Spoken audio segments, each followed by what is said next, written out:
In this video, we're going to talk about how to flatten your belly in the fastest time possible. And you do see these videos out there that, hey, you just need to drink this one thing or take this one pill before bed, and you'll wake up with a flat stomach. Well, that may only be true if that belly is really just coming from bloating. And the other very common question is, how many sit ups do I have to do? How many crunches do I have to do to achieve a six pack ab? First of all, what is your abs? Well, we're talking about mainly a muscle called the rectus abdominis. And it's not just one muscle, it's a series of little packets of muscle, AKA six pack abs. Crunches might make them stronger and slightly bigger, but that's not the answer for a six pack ab. And when we deal with this rectus abdominis muscle, that muscle is mainly there to keep the insides, your guts, from coming out. It's there to stabilize your torso or your what they call the core, which is your entire midsection, not just your front part, but your back as well. And so if you're going to do crunches and you just really focus on that all the time and you don't at the same time balance it by working out your back muscles, you are going to develop either poor posture or back pain. So crunches are good as long as you balance them out with other types of things. But don't expect to flatten your stomach by doing crunches. That's not the right thing to do. I mean, you want to do some, but it's not the thing that's going to make the big difference. And there's two different types of fat related to your midsection. You have the superficial fat, which is called the subcutaneous. That's right below the skin. And then you have the deeper visceral fat. That's the fat around the organs underneath it that presses it out. So right now, if you were just to relax your stomach and if it extended outward, that would be more visceral fat, which is the fat that's spilling over from the liver. Now, the superficial fat can be best addressed with diet and a certain type of exercise, which basically is aerobic or long walks or hikes. On the same time, I also recommend you do high intensity interval training because that's going to stimulate certain hormones like growth hormone and another fat burning hormone called glucagon, and also another fat burning hormone called testosterone. These are fat burning hormones. Those are triggered by intensity of exercise. But now the visceral fat is mainly dealt with through your diet.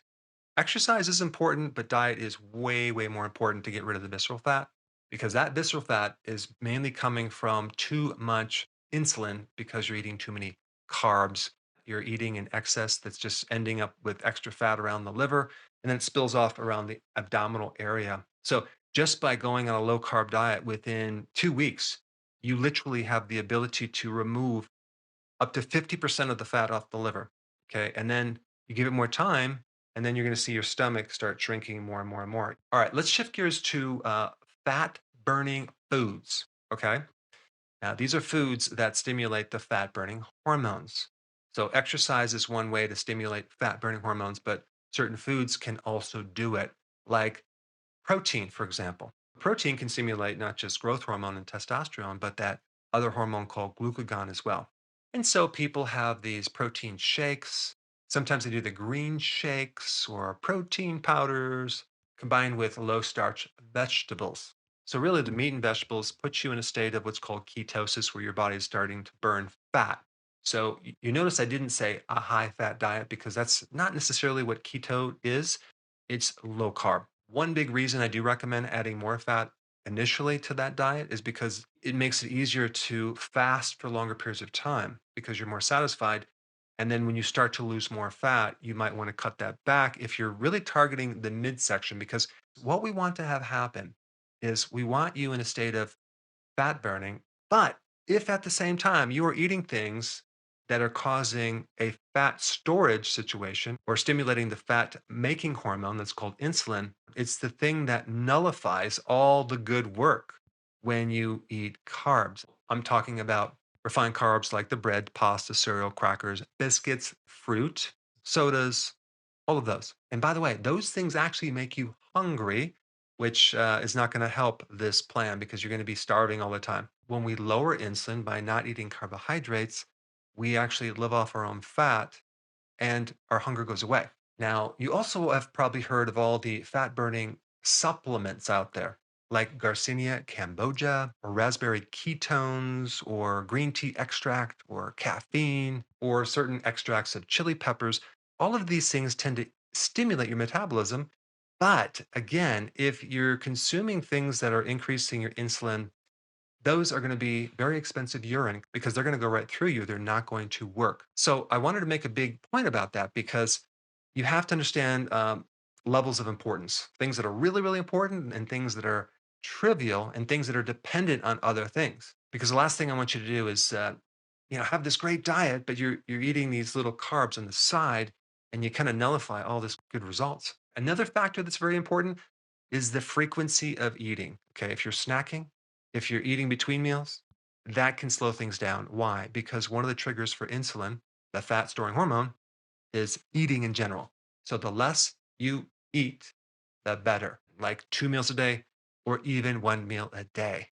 And one really important point about that, which relates to the next topic, which is bloating, is how snacking keeps you bloated. Think about what bloating is. Bloating involves your digestive system. Okay. So many people have a big belly because of bloating. They're bloated 24/7 and they think that's fat when in fact sometimes it's not. It's just their digestive system is in a constant state of working really hard and not digesting. And so this intermittent fasting is so important to give your digestive system a chance to take a break.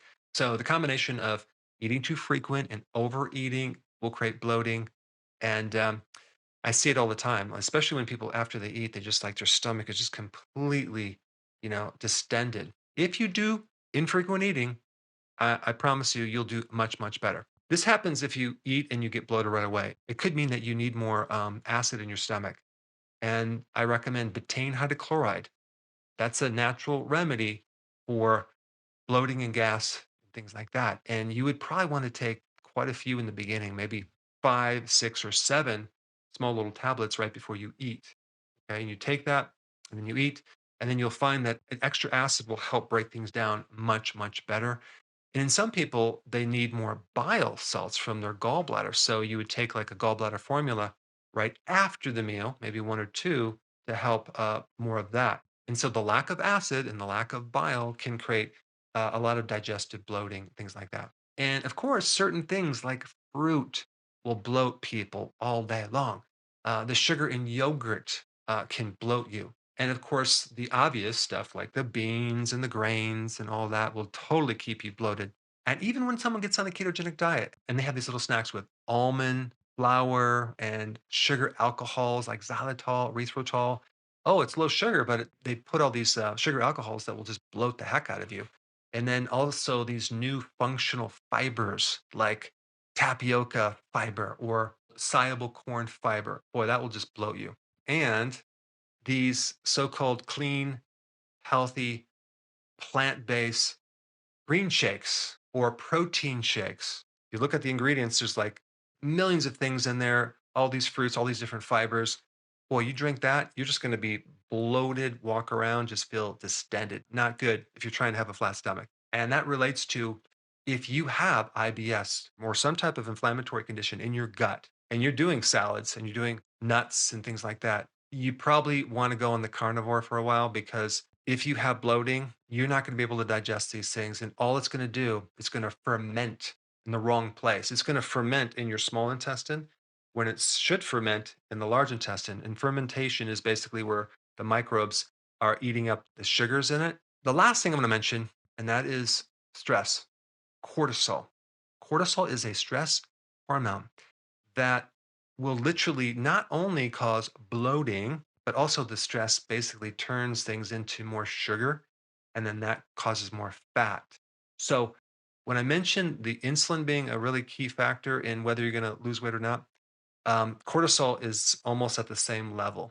If you're going through high stress, it's going to nullify some of the other results. So, this is why the best thing for stress is the walking, other types of exercise, physical work, and sleeping. Okay, very important to fix the sleep as well.